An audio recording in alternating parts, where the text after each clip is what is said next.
and certainly been involved in the game for a while. Does opening day still get you kind of juiced up?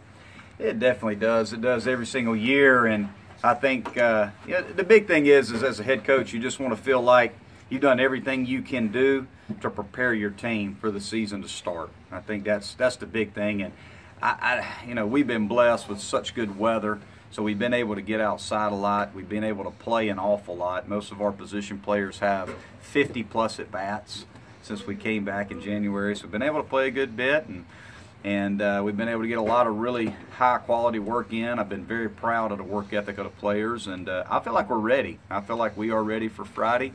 I think I'm the one that probably worries more than they do. I think they're just tired of playing each other. So opening day is a lot of fun, but the big message for me is they just got to, as hard as it is, because the juices get flowing and all that adrenaline and excitement and that crowd for opening day, is they just got to stay as calm and relaxed as they possibly can so that they can play at their best. We'll see Chris Williams out there with a brace on looks like his left wrist or hand. Yeah, he has, unfortunately, Chris has a hand injury. He hurt it in our inter squad on Sunday. He's got a hand injury that's probably going to keep him out from what we think for about 4 to 6 weeks. So that's and that's a tough blow. This is, Chris Williams was the first kid I signed at Clemson.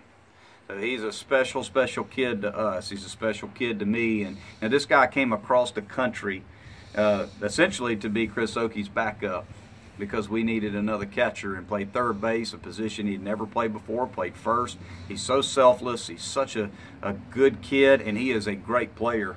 This is a kid that has a chance to be an all-ACC caliber player and a draft pick this year. And he's on our leadership council. He's a leader. He's a guy that's very well respected in the clubhouse and by the coaching staff. So, it's a tough loss for us. But we have to move on, and you can see him out here working with our catchers today. But we got to move on and just get ready for Plan B. And, the other two guys have been catching an awful lot.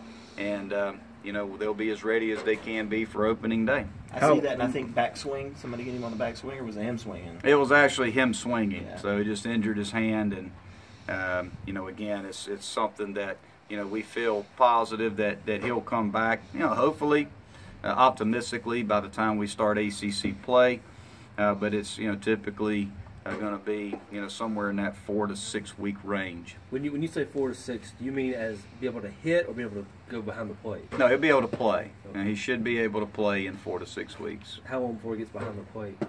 Well, it's pretty much around the same time. He just has to, again, just be pain-free so he can get the reps that he needs and then be able to swing. It's probably like any injury. It's going to be something that, even when he is healthy, we got to monitor it and try to keep and manage his pain the best that we can, and make sure he's rehabbing and resting it and doing all the things that he needs to do to keep it strong and be healthy. But, we got a plan in place. We hope that, he'll be able to start catching here in about, maybe 3 weeks. But it's not going to take him that much time to get ready to catch. I mean, he has caught an awful lot. The big thing is just how he feels swinging the bat, because the baseball swing, obviously you got to use your wrists and your hands a lot. So I think catching wise, I'm not as concerned as much as I am about hitting, just him being comfortable when he starts hitting again. What's Plan B? Well, we've got Kyle Wilkie, a true freshman, and Robert Jolly, who's a junior now. So we've got two guys. They're not experienced, and they bring different things to the table. One's more offensive, and one is more of a defensive type catcher. So we're going to evaluate it today and tomorrow, and try to make that decision by Thursday. So I feel very good about both of them. They got to work and they got to be ready. This is it's a big step. This is like your starting quarterback all of a sudden being hurt, and you got to put the next guy in. So this is a big position. It's a tough position. It's just one that we're going to be patient, and we're going to be patient with these two young men, and just try again to put them in a position to be successful. What are the biggest unknowns heading into this season as you guys try to defend your title in the season? You know, the big unknowns are, you know, again, I think, I feel like we've got a really, potentially, a really good bullpen. I think we have a chance with some of the guys to have a good bullpen. I think the unknown for us is just, you know, who are we going to use in that closer role, and who's going to be the closer. I think that Riley Gilliam has put himself in a position to where, you know, opening day this weekend, if we're in a safe situation, you could see Riley go out there to save a ball game. We got a young man in Ryan Miller, junior college transfer, is about 10 months post Tommy John's throwing 92, 93. So, you know, by April, he ought to be popping it pretty good. So we feel really good about Ryan Miller. But he's going to have to be limited a little bit because he's still, you know, coming off. He's still only 10 months, you know, post Tommy John's surgery. And we got Jeremy Beasley. The good thing about those guys, the Beasley's, you know, Beasley, Gilliam, and Miller are all guys that are pitching in the 92 to 95 range right now. So we got 3 guys at the end of the game that throw strikes with pretty good stuff and have, you know, electric arms. And Brian Hennessy's. Brian Hennessy, Jacob Hennessy. They are very different. Does Brian have eligibility left? Brian's a left-handed hitter. He reminds me that Jacob's a left-handed pitcher. But no, Jacob's in the mix as well because he's a strike-throwing lefty. So we feel like we have depth. We have the opportunity to have depth and quality depth out of the bullpen. We just have guys that haven't been in those roles. So I think that's the unknown. It's just, you know, kind of how are we going to piece together that bullpen. You know, we like our starting pitching, you know, between Barnes, Krall, and Eubanks, and that will be our rotation. We will go with Charlie Barnes in Game 1, Pat Krall in Game 2, Alex Eubanks in Game 3. Feel very good about those 3 guys because of the experience that they bring. Tyler Jackson's also a young man that we probably would maybe pitch short out of the pen and then start him midweek. You know, a 5th-year senior that throws a lot of strikes. We got strike throwers in the starting rotation, and we feel like we have a chance to have a good bullpen. I think our defense is much improved. Infield defense in the middle and at third is going to be a strength.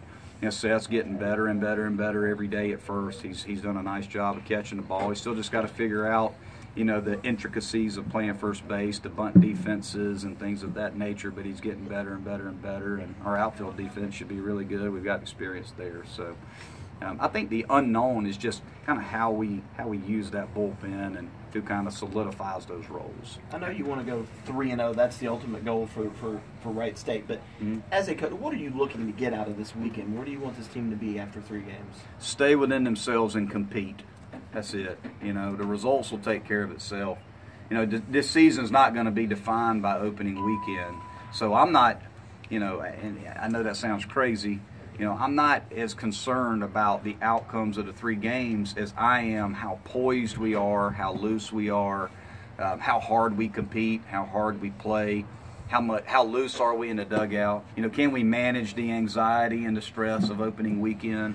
That's a big thing I'm looking for. If our guys come out and loose and just play baseball, I feel good about, you know, the personnel that we can put on the field because I think we're better on the mound. I think we're better defensively. So we're going to give ourselves a chance just based on those 2 factors.